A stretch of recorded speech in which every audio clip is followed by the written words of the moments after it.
If you don't get nothing from this video, the one thing I really want you to just get in your mind is to just don't do what I did, okay? Don't go and give Airbnb all of your coin. Don't stay long-term, short-term at an Airbnb if you don't have the coin, okay?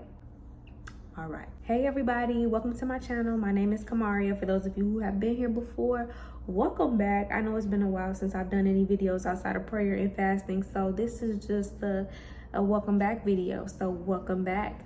I wanted to go ahead and just give you a quick little story time. I want to tell you about the time I went into debt staying in Airbnbs, and it's not just because I want to tell you, just because it's because I know that this is a season of transition for a lot of people. God is moving people from one place to the next, and you have to make sure you are hearing God, not going with your desires. And for those who are in transition and what they thought was going to work out but it didn't work out, I want them to think twice, maybe even 3 times before choosing to stay at an Airbnb if you don't have the money to stay there. Okay, so let's get into the video. Backstory: the reason why I ended up in an Airbnb in the first place is, I'm just going to go ahead and say it because I'm very open and transparent. It was pride and disobedience. Okay, pride and disobedience. That's what landed me having to stay in an Airbnb. So back to the backstory. So I was staying in this beautiful apartment, just beautiful.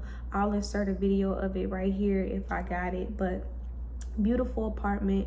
It's everything that I prayed for before I made it to Arizona. Like if I could explain the apartment, I would say like God took the pages of my journal that I was writing the prayers out of what exactly I want my apartment to look like. He ripped the pages out of my journal, put something together, and then made it naturally for me, because the place was literally everything that I prayed for. It was the price, I was able to afford it.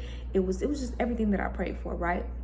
And so when it came time to renew my lease, management was changed over, and they was trying to increase my rent by 3.5%. And it may sound like a little bit, but it's actually a lot, because it was the price that I was not willing to pay and I could not afford it. So that caused me to have to move from there, and I was very upset about that, because at that time I was saving for a home, and yeah, that just put me in a position where I didn't know what I was gonna do. After that, I went and I moved somewhere that I shouldn't have moved to, and I ended up not feeling safe there. So I had to move from there into an Airbnb.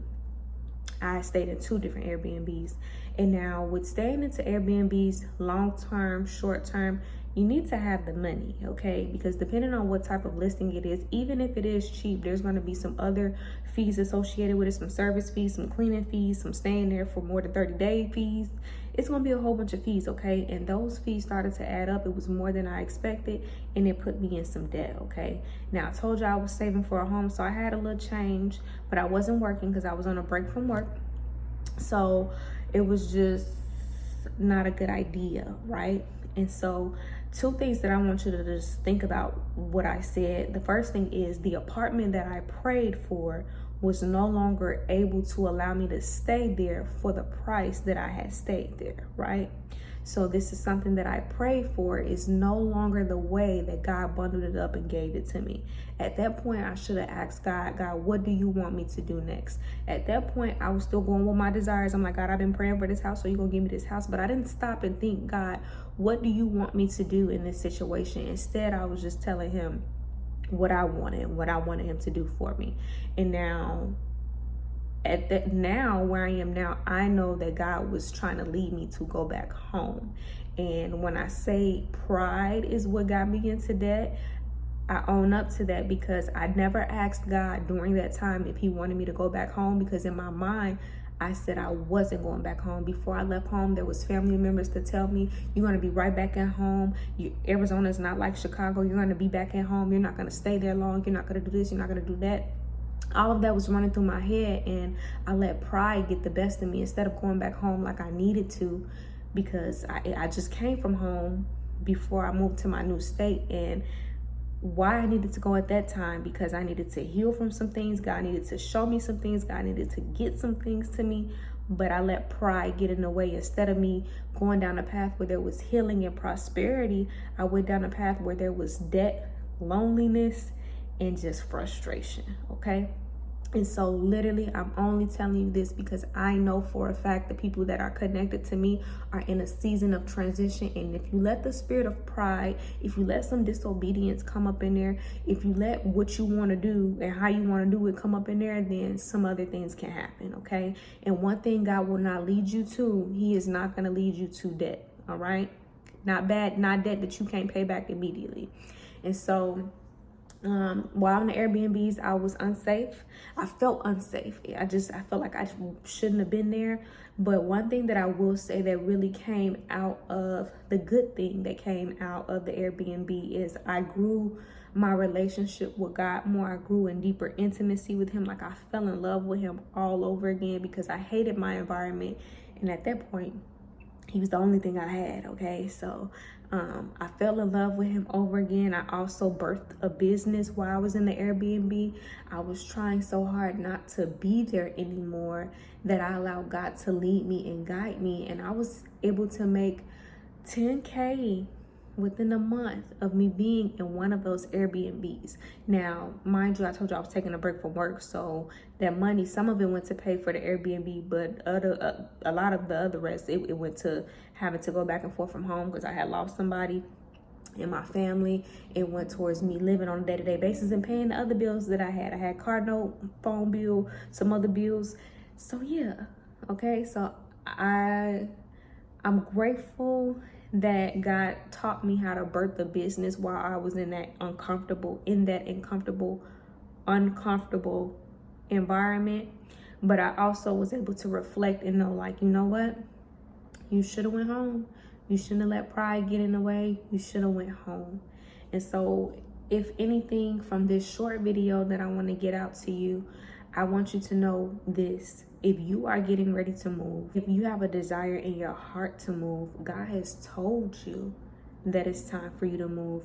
Stay in God's timing, stay in God's plan, and seek his face concerning what are you supposed to do. I felt in my spirit at that last apartment that I had that I needed to move, but I felt like I needed to move into a house. I kept wanting to be in a home, wanting something that felt like home, but God was actually trying to move me back home so he can heal some things that I left at home, so that he can mend some relationships that was causing me to have unforgiveness and bitterness in my heart. That's what he wanted, but I chose something else, okay?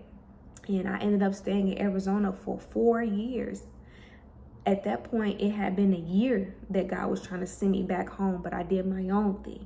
And so throughout my time in Arizona, I ended up birthing multiple businesses, but I had to stop them and not be consistent in it because I still was on the move, because God moved me around until I moved back home where he was trying to send me in the first place. Okay? So what I want you to get out of this, seek the Lord concerning your move, and everything will run smoothly. It'll be seamless, okay? It might not, you might have to do some stuff to make some ends meet, but God will be with you and he'll make sure it all fall into play. Don't go into debt doing what you think you should do. Do what it is that God is telling you to do. And how do you figure that out? You pray, you fast, you seek his face daily, and you wait for him to respond to you. You don't move until he responds, okay? And so I just wanted to share that with you. Don't be like me. Don't go into debt. Don't allow the spirit of pride. Don't allow what you want, your desires, your fleshly desires, to take over what God is showing you and what he desires for you, okay? So I hope you got something from this video. If not, you know somebody that's in a season of transition, make sure you share this with them. And then if you are really getting ready to move, if you're moving soon, I created a 30-day moving journal, which is everything basically that I did while I was moving from place to place. And it kept my mind, and it prepared me for today, a move that I'm in, a new location, a new city, a new state, a new home. It prepared me for this moment right here. So I will put the link to that in the description box below. It's literally only $10. It's 30 days. It's going to help you get your mind together for a move. It's going to give you some practical tips. It's going to give you powerful prayers, bold declarations, and Bible scriptures for you to declare over your move, okay? So I love you with the love of God, and I'll see you back soon, okay? Peace.